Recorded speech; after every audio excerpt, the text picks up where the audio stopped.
नमस्कार दोस्तों, स्वागत है आपका हमारे चैनल विद्यालय ग्लोबल पर। आज मैं बताने जा रहा हूं कि जो वक्फ बिल लाई है सरकार 2025 में, ये आखिर लाई क्यों है और सुप्रीम कोर्ट ने इसमें अपना अंतरिम फैसला दिया क्या है।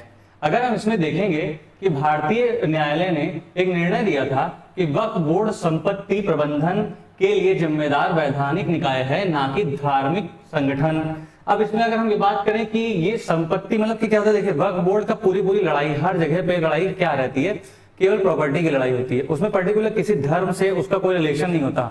लेकिन ये जब वहां प्रॉपर्टी पे कोई क्लेम करता है, कोई बात करता है, तो ये इसको एक धार्मिक एंगल दे दिया जाता है। अगर हम बात करें तो एक केरल उच्च न्यायालय में, केरल हाईकोर्ट जो था, उसमें केस चल रहा था जिसमें था सैयद फजल पूकियो थंगल बनाम भारत संघ। उसमें भी हमारे न्यायालय ने ये स्पष्ट कर दिया था कि वक्फ बोर्ड एक सरकारी निकाय है, ना कि कोई धार्मिक प्रतिनिधि। अब यहाँ पे हम अगर बात करें कि सरकार ने बिल लाया क्यों, सरकार ने बिल इसलिए लाया था क्योंकि वक्फ बोर्ड में जो 1995 का जो इसका कानून था, इसमें बहुत सारी तरीकों की समस्याएं थी। उन समस्याओं में से कुछ पे मैं प्रकाश डालूंगा, जिसमें से आप ये देखेंगे कि वक्फ की संपत्तियां अपरिवर्तनीयता, मतलब इसका मतलब कहने का मतलब था एक बार वक्फ तो हमेशा वक्फ, आप इस पे कोई क्लेम ही नहीं कर सकते हैं। इन्होंने जिस संपत्ति पे बोल दिया कि ये हमारी है, तो इसके बाद अब आगे आप कुछ सोच नहीं सकते, किसी ट्रिब्यूनल में, किसी कोर्ट में नहीं जा पाएंगे, अपने आप को अपना कागज भी लेके जाएंगे, लेकिन आप उसको प्रूव ही नहीं कर पाएंगे, क्योंकि एक बार इन्होंने कह दिया और इससे हमेशा कानून में एक विवाद भी बनता रहता है।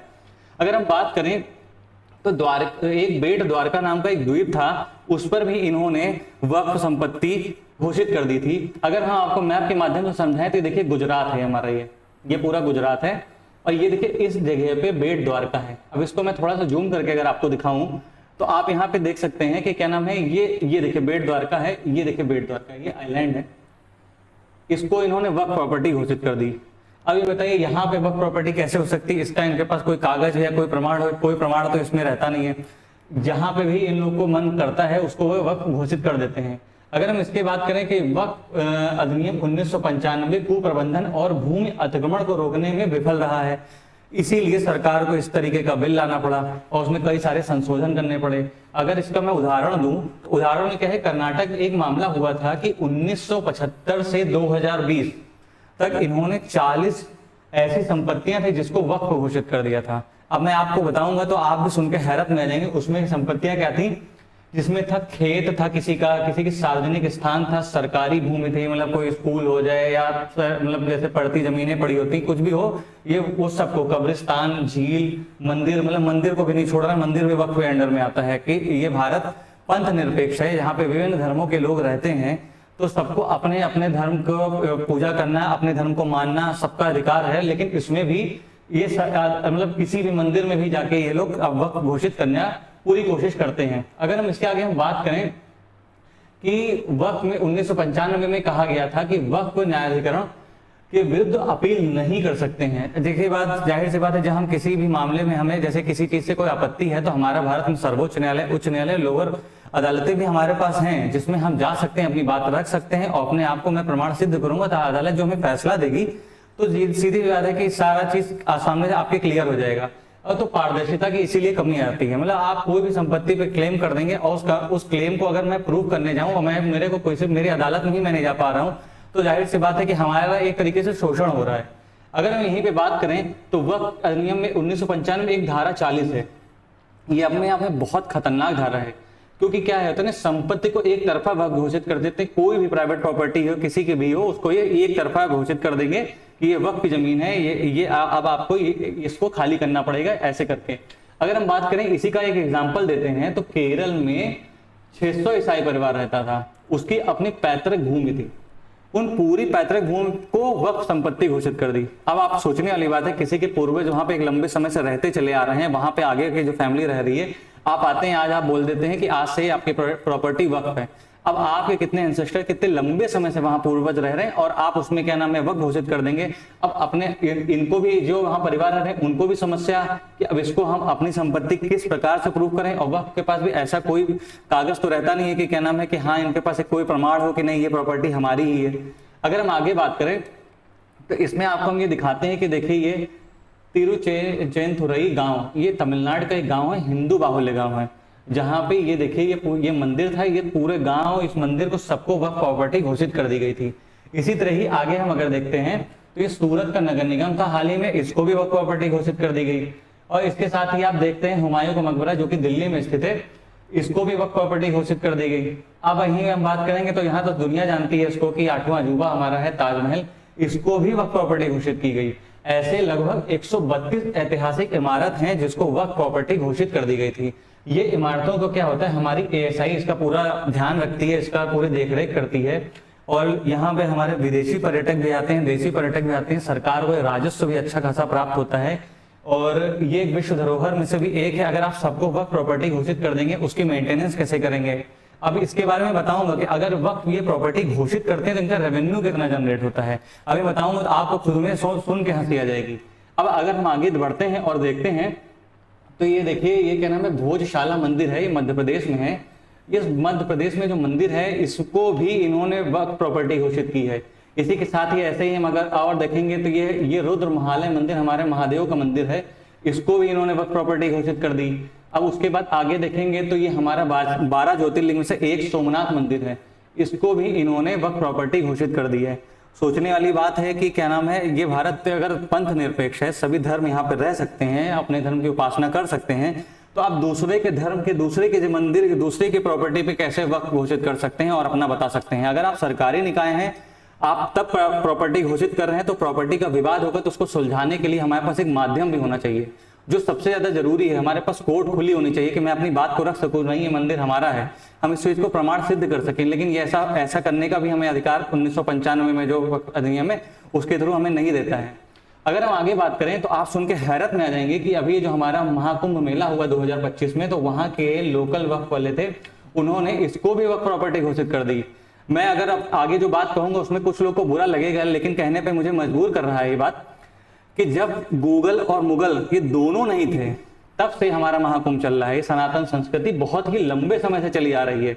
अब आप इसको क्या कह रहे हो कि मेरा वक्फ है, किस आधार पे आप कह रहे हो? आपके पास ऐसा कोई प्रमाण है? किस आधार पे आपने कह दिया ये वक्फ प्रॉपर्टी? ऐसे हम बात करें तो यूपी गवर्नमेंट में जितनी भी गवर्नमेंट प्रॉपर्टीज हैं पूरे उत्तर प्रदेश के, उसके लगभग 78% प्रॉपर्टी पे वक्फ क्लेम किया गया है।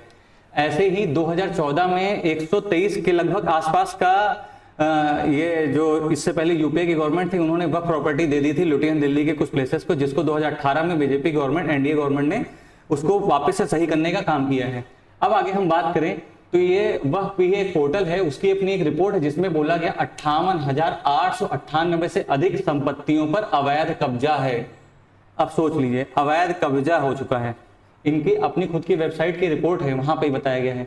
अब जो 2025 लाया गया है वो क्यों लाया गया था? अब इसमें मैंने आपको ऐसे प्रमाण दिया कि देखिए ऐसी ऐसी प्रॉपर्टी, अगर मैं इसको दिखाने लग जाऊं तो हम इसमें हजारों स्लाइड ऐसे निकालनी पड़ेगी मुझे, तब मैं आपको बता पाऊंगा कि किन किन जगहों पे ऐसे अलग अलग धर्मों के, अलग अलग मंदिरों पे, अलग अलग लोगों के जो निजी आवास हैं उस पर सब पे वक्फ ने अपना क्लेम कर रखा है। अगर देखा जाए तो इसमें बोला गया है 2025 में कि अभिलेख का डिजिटलीकरण किया जाएगा। मतलब देखिए, एक क्या होता है कि इसको एक डिजिटल प्लेटफॉर्म पे लिया जाएगा, क्या है, कैसे है, किसकी क्या प्रॉपर्टी, उसका क्या प्रूफ है, हर तरीके की चीज लाई जाएगी। जो विवाद है उसका समाधान के लिए क्या नाम है, इनका जो वक्फ का न्यायाधिकरण है, मतलब इनका जो ट्रिब्यूनल है उसको बहुत स्ट्रॉन्ग किया जाएगा और अच्छा किया जाएगा। और जवाबदेही देखिए कुछ भी नहीं है, क्योंकि इनका क्या हुआ कि जो भी मन में आया उसको उन्होंने जब वक्फ घोषित कर ही दिया, तो आप क्या नाम है, ये खुद भी उस चीज को प्रमाणित नहीं कर पाएंगे कि क्या नाम है, इसको मैंने वक्फ क्यों घोषित किया है। इसीलिए इसकी जवाबदेही सुनिश्चित की जाएगी। तो इनके जो वक्फ, देखिए वक्फ बोर्ड होता है, वक्फ बोर्ड में क्या होगा ना, मुस्लिम के अलावा गैर मुस्लिम लोगों को भी इसमें शामिल किया जाएगा। जिसका देखिए जाहिर सी बात है, जैसे गैर मुस्लिम शामिल होंगे तो तुरंत विरोध हो जाएगा। हमारे हिंदू मंदिर जो है वो सरकार के अंडर में है, हम यहाँ से दान दक्षिणा जो भी करते हैं वो पूरा सरकार पर चले जाते हैं। लेकिन और भी मस्जिद हैं या कुछ भी अलग अलग तरीके की सारी चीजें हैं जो अलग धर्म के मानने, वो कोई भी चीजों को सरकार हैंडल नहीं करती है। अब आगे हम बात करें तो देखिए, जैसे ही 2025 का बिल आया तो लोगों ने इसका विरोध करना शुरू कर दिया। इसमें लिखा है वक्फ के ऊपर हमला नहीं चलेगा। अब देखिए, एक ही इसको धार्मिक एंगल दे दिया गया। जब ये सरकारी संस्था है, सरकार इस सरकारी रूप से ये प्रॉपर्टी का डिस्प्यूट केवल देखती है, प्रॉपर्टी को मैनेज करने का काम करती है, तो फिर ये इसको धार्मिक आधार क्यों दिया जा रहा है, पर्टिकुलर एक धर्म से ही क्यों जोड़ा जा रहा है। अब अगर हम आगे देखें तो सुप्रीम कोर्ट ने हमारी जब इसमें क्या हुआ कि जब ये 2025 बिल आया, कुछ लोगों ने इसमें सुप्रीम कोर्ट में अपील किया, तो अपील करा तो सुप्रीम कोर्ट ने अपना अभी अंतरिम फैसला दिया है, फाइनल फैसला 2026 में आएगा। तो क्या फैसला दिया मैं आपको अगर बताऊं तो इसमें इन्होंने एक दिया है सेक्शन 3R, जिसमें ये कहा गया है कि कोई भी व्यक्ति जो वक्फ करता है अपनी जमीन को, वक्फ मतलब कि होता है कि किसी धार्मिक कार्य के लिए अपनी जमीन को दान दे देना, और दान भी किसको दिया जाता है, उसका मालिक कौन होता है, उसका मालिक ईश्वर होता है, ईश्वर ही उसका मालिक है। इसलिए अब इसमें बोला गया है कि 5 साल से इस्लाम को मानने वाला हो, लेकिन इसमें ये कहीं नहीं सरकार ने बताया था बिल में कि वो उसका कोई तंत्र ऐसा नहीं था कि कैसे प्रमाण सिद्ध किया जाए कि 5 साल से ये मुस्लिम या इस्लाम धर्म को मानते हैं। इसलिए अदालत ने इस पर रोक लगा दी है और इस पर बोला है कि आप ऐसा कोई पर्टिकुलर नियम लाइए, उसके बाद इसको हम आगे देखेंगे। अब उसके बाद ये बोला कि सेक्शन 3C का सब क्लॉज 2, जिसमें लिखा है किसी भी संपत्ति को वक्फ मानने से पहले कलेक्टर की रिपोर्ट लगेगी। देखिए अभी तो सरकार ने, सुप्रीम कोर्ट ने इस पर रोक लगा दी है, क्योंकि देखिए कलेक्टर के हाथ में पूरी पावर दे देना कि ये सरकारी संपत्ति है कि नहीं है, इस पर वक्फ घोषित कर सकते हैं कि नहीं कर सकते हैं, ये एक तरीके से मतलब मैं भी इसके पक्ष में नहीं हूँ। इसका रीजन सिर्फ इतना सा है कि कलेक्टर के अलावा भी इसमें सरकार के और भी लोगों को, और अधिकारियों और लोगों को इसमें जोड़ा जाए, ताकि क्या नाम है मतलब ज्यादा से ज्यादा लोग जब रहेंगे तो उसमें फैसला एक तरफा नहीं आएगा, सोच समझ के सब फैसला आएगा। और इसके आगे अगर हम और आगे देखते हैं तो सुप्रीम कोर्ट ने सेक्शन 3C के क्लॉज 3 और 4 में भी रोक लगाई है। उसमें उन्होंने बोला है कि कोई भी संपत्ति को सरकारी भूमि घोषित करने के लिए या रेवेन्यू रिकॉर्ड में बदलाव करने के लिए जब तक ट्रिब्यूनल का फैसला या हाईकोर्ट का फैसला नहीं आ जाता, तब तक आप किसी को सरकारी भूमि घोषित नहीं कर सकते और ना ही उनके रेवेन्यू में रिकॉर्ड में भी बदलाव कर सकते हैं।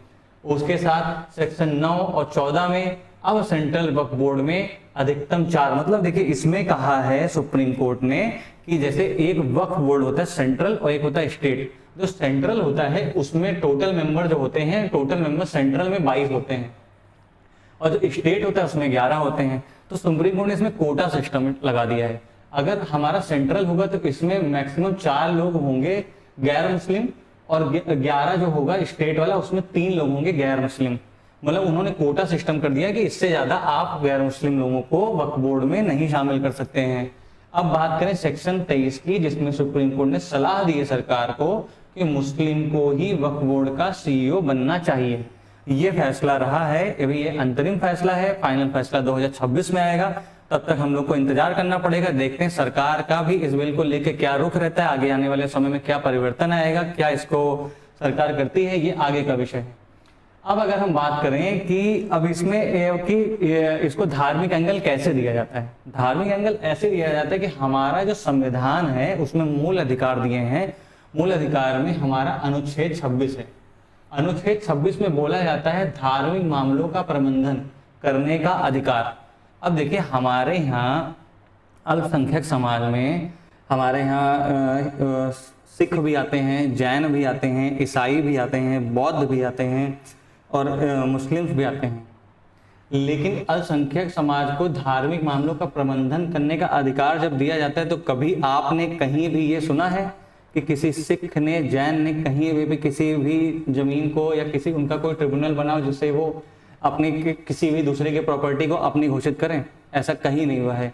ये जो अधिकार है सबके लिए है, लेकिन ये अधिकार जो हमारा संवैधानिक अधिकार है जब सबके लिए है तो किसी एक तरफा एक पक्षीय, मतलब वक्फ बोर्ड एक तरह से एक पक्षीय दिखता है। ये एक पक्षीय होने के नाते अगर आप बात करें तो इसमें भारत में रेलवे और रक्षा विभाग के बाद तीसरा सबसे बड़ा भूमि धारक है। ये 3rd नंबर पे आता है पूरे भारत में। और इसके बाद लगभग 8 लाख एकड़ की भूमि है, 8,72,292 इनके पास पूरी वक्फ प्रॉपर्टी इतनी सारी है। और उसका रेवेन्यू सुनेंगे तो आप भी हंसेंगे कि केवल संपत्ति में 200 करोड़ रुपए का रेवेन्यू होता है। इतनी बड़ी भारत की तीसरी सबसे ज्यादा संपत्ति रखने वाला बोर्ड, उसका रेवेन्यू केवल 200 करोड़ रुपए है। अब हम आपसे अगर इसमें कुछ बातें और आगे जोड़ें तो हम ये बोलना चाहते हैं कि वक्फ बोर्ड एक जब सरकारी संस्था है तो उसको किसी पर्टिकुलर धर्म को लेकर के इस पे कार्य नहीं करना चाहिए। अब मैं आपसे कमेंट के माध्यम में ये पूछूंगा कि यह जो वीडियो बनी है इसमें आपकी क्या राय है, क्या ये 2025 का बिल रहना चाहिए या इसमें कुछ और संशोधन होना चाहिए, प्लीज हमें कमेंट के माध्यम से जरूर बताइएगा। और हमारा ये चैनल है विद्यालय ग्लोबल, जिसको प्लीज आप सब्सक्राइब करिए और लाइक बटन तो जरूरी दबा दीजिएगा, इससे हमारा मनोबल बढ़ता है। नमस्कारम।